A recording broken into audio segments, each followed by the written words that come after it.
Location: Redstone Outpost. Time: 5:12. Captain Nathan Rhodes, commander of the 5th Tactical Assault Group, had not yet finished his morning coffee when the alarm sounded. It sounded different, not like usual. It was short, sharp, like a false alarm siren. "What is it?" Sergeant Martins muttered, staring at the command center screen. The operator rose from his seat. "Urgent signal from hospital number 37. They report mass hysteria, uncontrolled aggression among patients. There are already casualties among the staff." "Another damn leak?" asked Rhodes. "Chemical? Biological?" No one is saying directly. But there is video. The video was grainy, but it was clear enough. Patients with pale eyes tearing flesh from the medics, unresponsive to bullets. One of them was missing an arm, but he was still walking. General Simons appeared on the emergency line. "Captain Rhodes, the city of Highville is officially under quarantine. Your unit is first in line for the cleanup. The orders are simple. Establish a perimeter. Evacuate only civilians who are not infected. Eliminate all infected individuals. Classify all evidence." "How much time do we have?" asked Rhodes. "Until sunset. Then the Air Force will come. They will burn everything." The assault troops loaded into the Humvees. 50 men. Professionals. Trained for urban combat. But none of them had any idea that what lay ahead was not war. It was the end of the world, which no one would believe until it was too late. Rhodes stared at the sun rising above the tree line. No one gets out, and no one must know the truth. This is not a mission. This is purgatory. A convoy of 4 Humvees and 1 armored transport rolled through the fog that lay on the asphalt. Ahead, there was silence, clouds low over the rooftops, the first signs of abandoned cars, a single police patrol car with doors swinging on their hinges. GPS shows that the city is disconnected from the network. "No live cameras, radio is dead," reported the radio operator, reviewing the data. "Intelligence says the first infected appeared near the hospital and went deeper into the city," added Sergeant Martins. "Ambulances, pedestrians, then firefighters, no one fired. They thought it was some kind of LSD or virus." First contact. 5 civilians at the intersection. One man gestured to stop. The others stood behind him in the shadows. "Hands up," Martin shouted, raising his M4. The man stepped into the light. Blood on his face. A broken shoulder hanging limply. And a smile. An abnormal, stretched smile. As if he was glad to see the soldiers. "Don't shoot. He may be wounded, but he's not infected," whispered young soldier Jenkins. And then, a figure jumped out of the darkness behind him and bit into his neck. One of the calm civilians from behind the wounded man. Screams. Blood. Jenkins fell. Rhodes did not hesitate. Fire. All infected are targets. Shots tore through the morning. Bullets hit heads. Bodies did not fall immediately. One infected managed to reach the armored personnel carrier and hit the armor so hard that even the sergeant flinched. "They're not afraid of pain, and they won't stop," Martins exclaimed. When everything quieted down, Jenkins lay dead, along with the other 5. One infected person was still twitching until the machine gunner fired a control shot. Rhodes pressed his lips together. "This is not a protest, not a pandemic, not a riot. This is biological warfare. Against us. Against all of humanity." He glanced at the map. "Our target is the hospital, the center of the outbreak. We'll take samples and look for survivors. And if anyone still has doubts..." He looked at Jenkins' mangled body. "Stay here, or shoot yourselves." The convoy pulled up to the main entrance of the hospital. A large white building, shattered windows, bloody footprints, an overturned ambulance at the entrance. From a distance, moans and rustling sounds could be heard, like the rustling of dead trees. Captain Rhodes stopped in front of the door. "According to satellite data, this is where it all started. We're taking samples, looking for survivors, documenting the situation. Be quiet. No heroics." Sergeant Martins raised his fist, a signal to spread out. Soldiers in helmets and thermal goggles entered the building from 4 sides. The cameras on their helmets transmitted images to Rhodes' tablet. Team A, move to the right, to the reception desk. Team B, downstairs to the morgue. Team C, upstairs to the intensive care unit. The corridors were dark. The generator was dead. There were traces of fingernails and blood on the walls. In one of the rooms, a nurse tied to a chair, tears streaming down her cheeks, turned her head, but she wasn't breathing. "What the hell?" whispered one of the soldiers.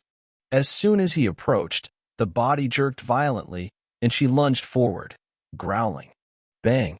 A bullet pierced her skull. The nurse fell. "They're not alive." "But they're not quite dead," said Dr. Pearson, the only civilian in the group. "It's something else. Their behavior is like rabies, but the speed of mutation is inhuman." Team B found several corpses in the morgue, which had disappeared. A camera on one of the soldiers captured a sudden movement.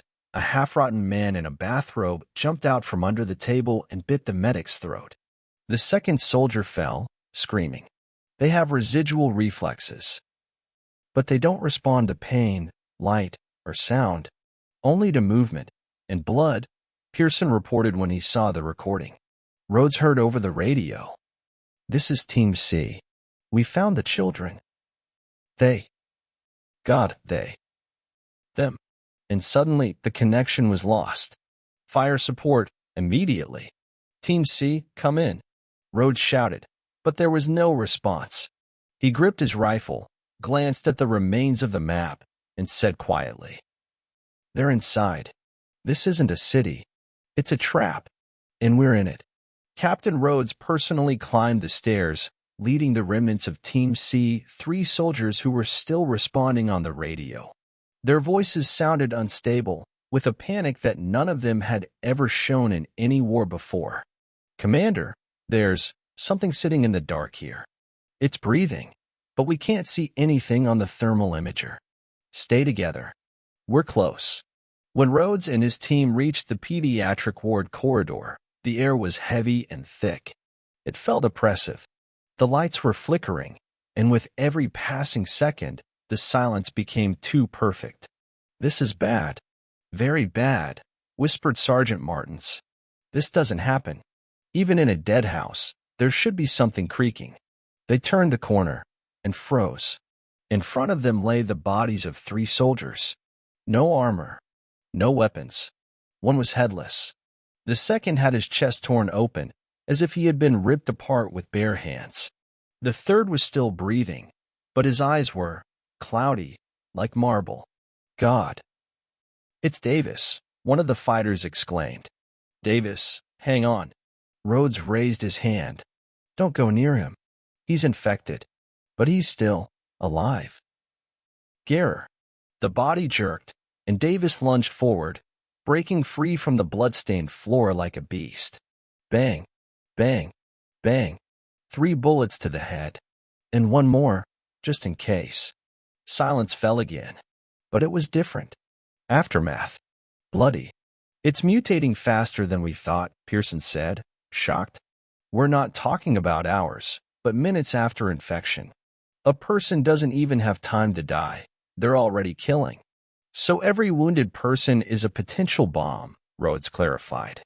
"Yes, and the scariest thing is that it may not be a virus. It could be something else." Rhodes was silent. His face was stone, but in his eyes was a mixture of hatred, fatigue, and the realization that this mission had no victory. "Time is running out. We'll take the samples and get out. The rest will be bombed by the Air Force." And then, from below, from the basement, a howl rang out. Inhuman, high-pitched, ragged, and a second, barely audible one in response. They were no longer alone.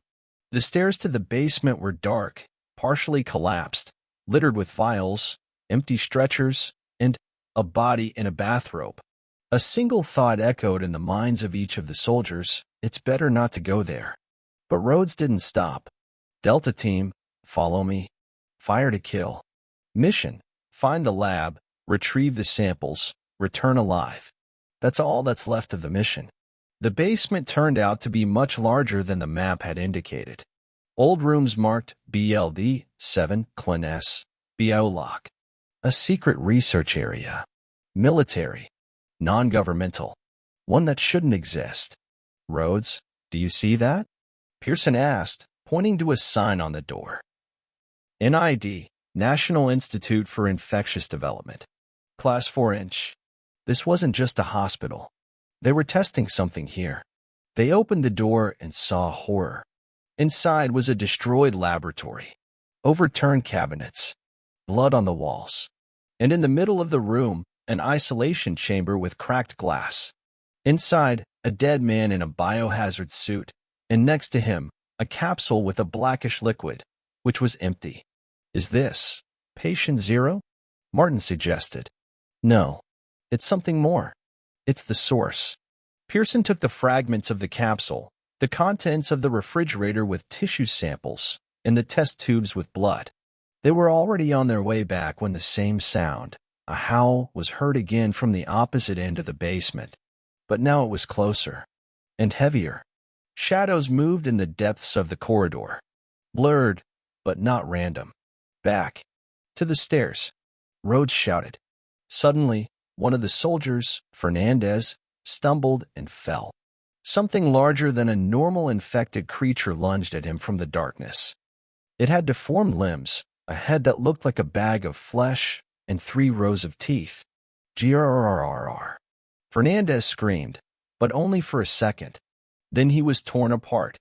The others opened fire, bullets piercing the creature's body. It fell, but was still breathing. Only after the third burst of fire did everything fall silent. It's a mutant, Pearson whispered. Aggressive evolution. It's not just an infection, it's a real-time genome restructuring. Rhodes stood, clutching the handle of his assault rifle. We'll take it. And we're leaving.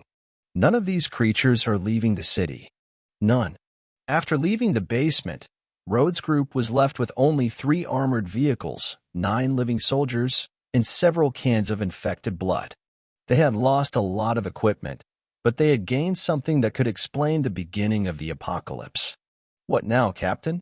Pearson asked, holding the container with the samples to his chest. We're pushing through to Delta 1, the only area that hasn't been contaminated yet. From there, we'll radio for help and evacuate by helicopter. If it's still working. The city had changed. What had been chaotically abandoned an hour ago now breathed death. The streets had become narrow passages between cars with hands sticking out of them. Silhouettes moved on the roofs. There was a trap at every turn. The convoy turned onto the main street. There was a market here. Destroyed, stained with blood. One of the soldiers, James, saw a squeaky children's toy. When he approached it, there was an explosion. The toy was a trap. A homemade mine planted by someone. Alive. These aren't zombies. These are people, said Martins, holding the wounded James close. They're mining the area.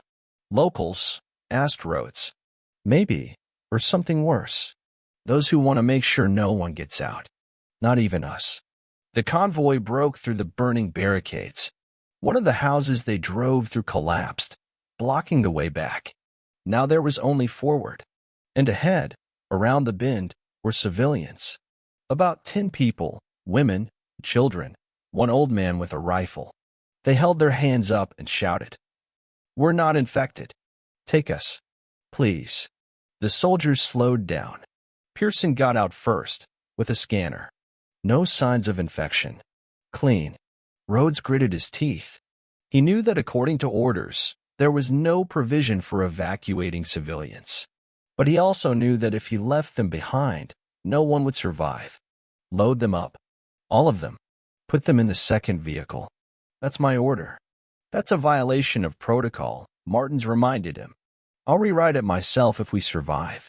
3 armored vehicles now carried not only samples and soldiers, but also people who were never supposed to be part of Operation Purgatory. But they were the ones who reminded Rhodes why it was still worth fighting. And at that moment, a signal came over the radio. Delta 1. Under attack. Need support. We're outnumbered. God. They're coming out of the underground. And then the connection was lost. Rhodes looked up at the sky, where 2 assault helicopters were already circling.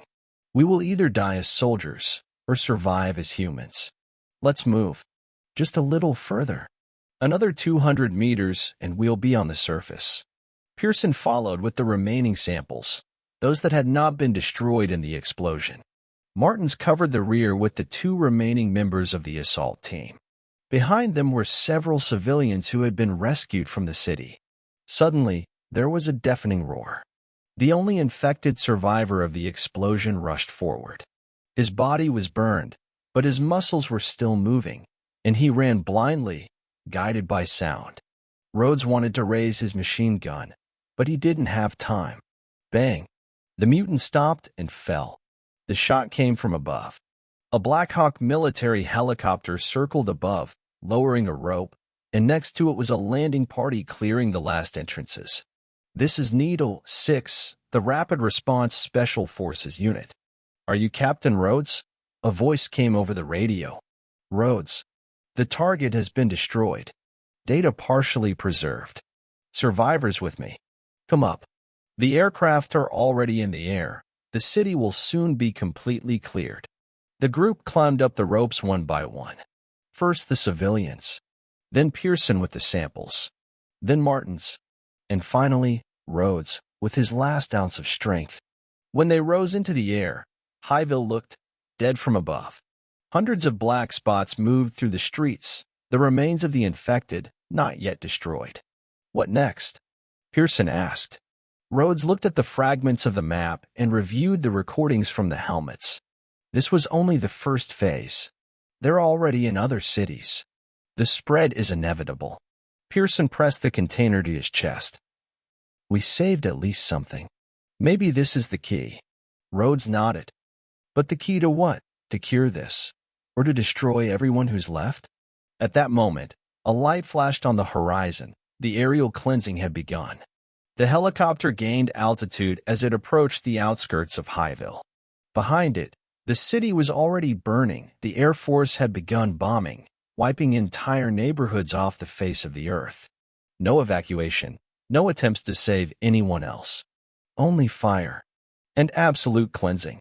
Rhodes sat in a chair with his shoulder bandaged. Next to him was Pearson, still clutching the container as if it were his last hope. It was Phase 0, Rhodes said. Not an epidemic. Observation.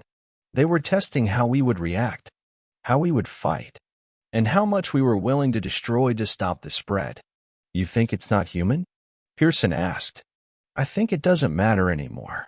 The temporary Phoenix base appeared on the horizon, a mobile military headquarters set up outside the city. Hundreds of tents, filtration lines, isolation wards, laboratories. We're handing over the samples and going into quarantine, said one of the officers. No one leaves the area until it's been confirmed that there's no impact. Rhodes nodded. He knew himself that what they had taken out of the city was not just tissue and data. They had taken information that they were not supposed to see. In the lab, Pearson handed the test tubes to the researchers. One of them silently pointed to a strange biomarker in the infected person's blood. It's not a virus. It's code. A protein structure that decodes DNA and rewrites it. It's programming the human body. Does that mean we can create a vaccine? Someone asked. Or create an army? Rhodes stepped outside. The wind was hot. Ash was falling from the sky. He held the dog tags of the fallen soldiers in his hand. He looked to the east, where Highville had stood an hour ago, and whispered. They came without warning. We responded with fire. But fire is only the beginning. If we want to survive, we have to be worse than them. The last protocol was signed. Highville was wiped out. The survivors were isolated,